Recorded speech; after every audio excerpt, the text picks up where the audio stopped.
thank you very much for coming. Nice to see you all. I thought this morning I'd just give a very brief chat about interfacings, because I know everybody uses loads of interfacings. Some of you are new to bag making, and some of you I'll be teaching a granny to suck eggs, but it is always handy to know what interfacings are available. Interfacings are essential to give a great look to a bag and a professional look to a bag, and without it you're getting a limp tote bag or something. It's not going to stand up on its own, so it is really essential. It gives it structure, it gives it form, you can make it into the shape you want to make it into. It stabilises it, stops fabric from creasing, gives it a nice crisp appearance in use, stops it from stretching, and it gives longevity to the bag. It makes it last a lot longer. In industry, we'd actually coat the back of the fabric. You wouldn't have to interface things. If they're making bags or coats or whatever, you choose the fabric you want, and you can choose a heavier one, whatever you want, but then you'd coat the front, you'd coat the back. So there's none of this interfacing nonsense most of the way along the way. It's already made for you, you just cut out and stitch it up. But for us as individual bag makers, we have to prepare the fabric and make it, because we often use quilting fabrics and very flimsy fabrics. We have to make them as firm and as durable as we want them to look in the finished bag before we start. So there's absolutely hundreds of interfacings available, from the thinnest to the thickest. So I'm just going to give you a brief overview. Obviously we've got American brands and English brands and German brands. So I'll just give you a brief overview, but just to know they all do a similar product. So for example, we've got our lovely Decaville, but you've got a Pellon version in America, and there's something else in Germany. So they are quite widely available now. The main two differences is fusible and non-fusible, and woven and non-woveable. So I'll just let you know my preferences for those, because a lot of it is personal preference as well. So in terms of fusible or non-fusible, my preference is always for fusible, because I'm a lazy sewer and I want to make things as one piece. So even when I get to foams and things like that, if I've only got non-fusible foam, I'll stick Wonder Web on the back and stick it on before I start, because I want to use it as one piece, cut it out as one piece and sew it as one piece. Something as you get to a large tote bag or something bigger, I have used fusible in there, but it can crease because your fabric can shrink, the foam can shrink when you're putting it on and applying it. So the best idea is to always steam your fabric really well beforehand, so your fabric is pre-shrunk. I mean, they say wash your fabric, but not many of us do. Does anybody wash the fabric before bag making? I don't know. Not before bag making, before clothes making. Do you actually wash it? Yeah. I suppose it's slightly different as well, isn't it, in clothes making, because it's got to fit you exactly, whereas a bag... Only learned by error, because of course when you make something, you wash it, it shrinks. It doesn't fit you anymore, and it's a lot of work to do for nothing, isn't it? So I would say always steam your fabric well before you start. Foam, if you're using a big piece, I often steam the foam as well on the non-fusible side and put it on before I put it on, so that's a little bit pre-shrunk as well. In terms of wovens or non-wovens, obviously I think you know what I mean now about wovens and non-wovens, just to show you. That's a medium weight fusible interfacing. That's a non-woven, that's a woven. The only difference is that is woven on a loom, and this non-woven is a lot cheaper because it's lots of fibres, usually polyester or nylon, polyester inadvertently, and they're just sprayed on to a sheet of glue. So it makes a really, really cheap fabric. So that's why we can buy it a lot cheaper. I would love to use woven interfacings on all my products, but I tend to use non-wovens on linings and big pieces because it's so much cheaper. So I'll run through a few. A lot of it is personal preference. So starting from the very lightest of interfacings, we can buy a lightweight fusible interfacing. Now I don't use it on anything because I find it too light. You might use it in dressmaking because it's a much, you want a much wispier finish and a less crisp finish. But I only ever start from a medium weight. So 2 medium weights would be your woven and your non-woven. Violin obviously did the version F220, SF101 is the woven version. As I say, I'd use that on everything, but it's price restrictive. So when I'm doing linings and big pieces of things, I just get through yards and yards and yards of medium weight non-woven. It's a good all-rounder. and it does things like it turns a quilt weight fabric into something a little bit more like a canvas. So that is great for, you should always have that in stock. I put it on every lining, every pocket. I might even put it on the outer of the bag before I put foam on it or something else inside, and it gives that nice sort of crisp look to it, so it won't crease in you. So when you've got your bag made up, you know, you're not going to turn up 3 weeks later and it's got big crease marks all over it. So any of the interfacings will do that, but that gives that look of a canvas as such. And then moving on from your medium weight next is a heavyweight. Now again, there's non-woven, which is the most prolific, I guess. That's an F250. Now, I don't use that a lot because I find it's got a bit of a papery feel once it gets to that weight in a non-woven, and I do think it can crease. So I tend to move on at that point to either a heavyweight sewing or a canvas. This is the sewing version, and as you can see, obviously it's not fused to the outer at all, but it does support it. So I might use a heavyweight sewing, but I would probably use a layer of medium weight interfacing on there first. What I actually prefer to do when I get to this level of this weight level of interfacing is I move to canvas, and it's tailor's canvas, and you can buy this relatively cheaply in haberdashery stores. It tends to be garment sewing stores. It's not really used a lot in bag making. I'm not quite sure why, but that gives you a better, it still feels like a fabric. I don't know if you want to have a feel. It still feels like a fabric, but you're getting that stiffness. And I often make the Harris totes with this heavyweight canvas, which is a black canvas, but it's much firmer, but you're still getting that fabric effect. No, it's fusible, but it's woven, and that's really economical. You can buy that, it's really wide. People like, I mean, if you want it on the internet, people like, oh gosh, who does it on the internet? McCulloch and Wallace, they do it. So it might be something like £8 for a metre. Well, that's a lot cheaper than some of the heavyweights that we use, you know, like the Decavilles. And it's a really nice alternative to foams as well for some of the bigger bags. Moving on slightly, we've got... So sorry, would this be a replacement for the Decaville on the purse? Is it the Decaville we use the stiff one on the flap and then the thinner one? Yeah, I would say the Decaville one, the heavyweight Decaville, is still best for the purse. Right, no, that's fine. I would use that actually instead of a foam in a lot of cases, in something like a tote bag. It's not quite stiff enough for a purse, and actually with a purse you probably want the Decaville firmness to it. So as we're talking about Decavilles, that's the next weight up. You can actually get a Decaville 2, which will give you that same kind of look as the canvas, of the heavyweight canvas, which I don't use a lot because I tend to use a canvas in that case. But what I do use an awful lot is Decaville 1, which is a fantastic product. Expensive, but it's amazing. So that would be used in things like our purses, in the flaps of the purses. It gives you that nice, it's got a leather-like effect. So it gives you that nice substantial feel. In fact, that's probably a better one. You can actually feel it in the flap there. And that is fantastic. I mean, you can use it in full bags. I've got ladies who are making big tote bags in it and everything, but obviously price-wise it's quite expensive. So I tend to use it on smaller items like purses or flaps of bags, and then use canvas or foam in the main body of a bag.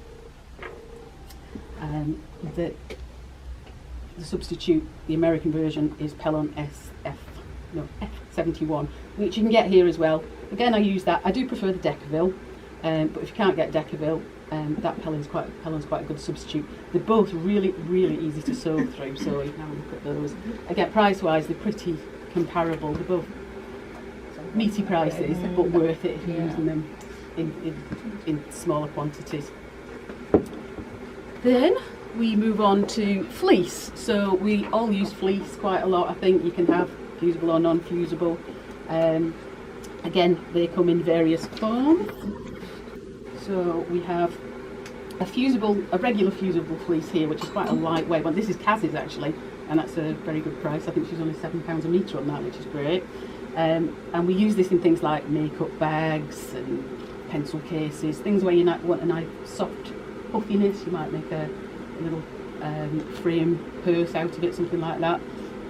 There's also compressed fleece, which is a firmer version of the same thing, so that will give you a slightly sturdier look. So if you're going up in size in a bag, you know, where you might start with a fusible fleece on a smaller makeup bag or coin purse, as you're going up you probably need the compressed fleece if you're making a full-size bag out of it. Moving on from those, I should pass these around. Moving on from those is fusible foam, and fusible foam has absolutely revolutionised bag making. I can't live without it. I mean, I put it in virtually everything now. It's so good. You can get slightly different. Some of the different brands are different thicknesses. So Styleville, I think Cassie's got Styleville on sale here today, which is slightly thinner, which is great. There's slightly thicker versions like Bozal, which are fusible. Again, great. For me, it all kind of depends on the weight of bag and the thickness of the bag you're doing. So if it's a big bag, it's better, slightly thicker. If it's a smaller bag, it's better, slightly less condensed. I've only used that once and I was a bit nervous. And how did you find it? I loved it when I made it up, but I wasn't quite sure if I'd done it enough, and I didn't dare do it much longer in case I overdid it. To be honest, it's pretty hardy. If because you fuse it from that side rather than that side. I mean, I often put an iron on just to hold it there until I turn it over, because you can blow holes in it a bit. But if you've got it on that side, it's whatever your fabric can take on that side. It can withstand virtually anything, and you can throw it in the washing machine and it withstands a wash afterwards. So once it's on, it's pretty much on. I always cut it out of the seam allowances, so if I'm making a tote bag, I'd have the seams out here, I'd cut it inside the seam allowances, and I'd also cut the square out of the corner beforehand, so I'm not trying to stitch through a huge lump when you get down to the corner. And I don't even worry, you know, if you've got a little bit more inside the seam allowances missing, that's fine. You don't notice it by the time your bag's made up. I'd keep it out of your seam allowances if possible. It can sometimes it's nice if it's a huge bag to sew it into the seam allowances, because it does give extra strength and will help it stand up. But for ease of sewing, it's much better out of your seam allowances. We've also got headliner, which people use quite a lot in bags. Now this is the cheaper alternative to foam, and it's what you put on the roofs of cars. So you can buy it from eBay for next to nothing. Massive sheets of it. It's really handy. I tend to use it in the bags where I'm developing patterns. I don't tend to use it in a final bag, just because it's a little bit thinner and it's stitch on. It's great, and if you're doing sew to sell and you're trying to keep the cost down, it's brilliant. For me, I tend to use Bozal, or you know, the just because of the thickness, and I feel it stands up better, but it is a great economical alternative. So that's kind of a broad overview of interfacings. A couple of tips just for using interfacing is always follow the manufacturing instruction, because they're always different. They come with a piece of paper wrapped around them or inside them, and they tell you how to fuse them on. So obviously I can say hold that on there for 15 seconds, but you might have a different brand, so just read it. Some of them say put a wet cloth over the top first, some of them don't. I don't normally tend to use any wet cloths, I just straight on there. But do read the instructions first, because some, particularly things like fusible fleece, can blow into holes if you have too high a pressure, too high a temperature on there. We've discussed washing and steaming your fabric before you start. Block fuse your fabrics if you're fusing a huge amount. So say you're making a turnaround bag and there's loads of pieces inside it, lining, pockets, more pockets. What I do is I just get my metre of fabric and I fuse the whole thing with medium weight interfacing first, and then I cut out, and then you're not cutting out twice every time. And that saves a huge amount of time. If you are using ultra firm interfacings like the Decaville, leave a bigger turning gap in your bags, because you might have noticed when it's come to turn it through in the end and you've got a gap like that and a bag like that, might be alright if it's just one layer of quilting cotton, but when you've got Decaville in there or foam in there, no. So make sure you leave, so if your bag bottom's like that, and the instructions might tell you to leave a 5-inch hole, don't leave it as far as you possibly can, so you can turn it through without fighting and having a menopausal moment at the end and blowing up. Because there's nobody here that gets that. No, none of us would know anything about that whatsoever. I've been positioned right by the windows just in case, so I can open them at any moment.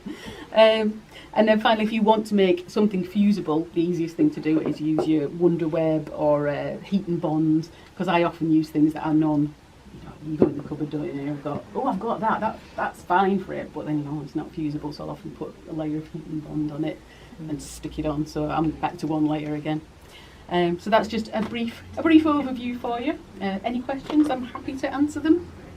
Can I ask if you use anything in those brown bags at the back? There's nothing in those. No, I've just is that made just them the in. fabric? I love those. Yeah, well, that's specifically why I've made them, is because they're a replacement for a shopper to take to the supermarket. So I've made them in wax canvas and yeah, that's actually that's the Merchant and Mills oilskin, and that's what do you call it? A dry oilskin from Merchant and Mills. So basically, when we go to the supermarket, we shouldn't be taking all our plastic bags with us. So I'm trying to find an alternative. If you start making it lined and padded it and everything else, you don't want 10 in the back of your car. No. So those fold flat, and you can stack them up in the back of your car, and that's why they're unlined. So they're actually big facings inside, and so just to make them really durable and really strong, I've used French seams inside. You can rivet, you don't have to rivet. So, but they're dead easy. Once you know how to do, they're dead easy. So I've done a French seam, but then stitched it down so it looks like a jeans seam. So you've got no raw edges inside anywhere. They're all right straight. It's French seams on a curve. Oh, no, I wouldn't like to do that. No. And then that's my husband's belt, and he hasn't noticed. So, any other questions on interfacings? Oh, I've got this pattern to make. Yeah. What have you? Is that Decaville? That's foam inside Foam, is there. it? Right. Yeah. And I've used medium weight interfacing on all the linings inside. So that was it. Block fuse your lining first. I think that was Decaville actually. I haven't put it on there because it's vinyl, but I did put Decaville in the flap of it just to give it that nice firmness. Might be a couple of ladies with one today. You can have a look at. Yeah. Thank you. So is that the Italia bag you, Alexander Henry one? Yeah. Well, that's the Atelier bag. Which is a nice introduction to vinyl if you haven't used vinyl before, because it's really easy and it shows you how to use vinyl and what steps to take. That's the Atelier bag. That's my handbag, but without the flap. So I've just done it and just cut it across the top and put the zip in across the top. And that's actually vinyl, but I put foam inside it, but just up to that level, so the flap flips down easily over the top. Great, enjoy yourselves, have a cup of tea, have a chat, and then I'll do another demo.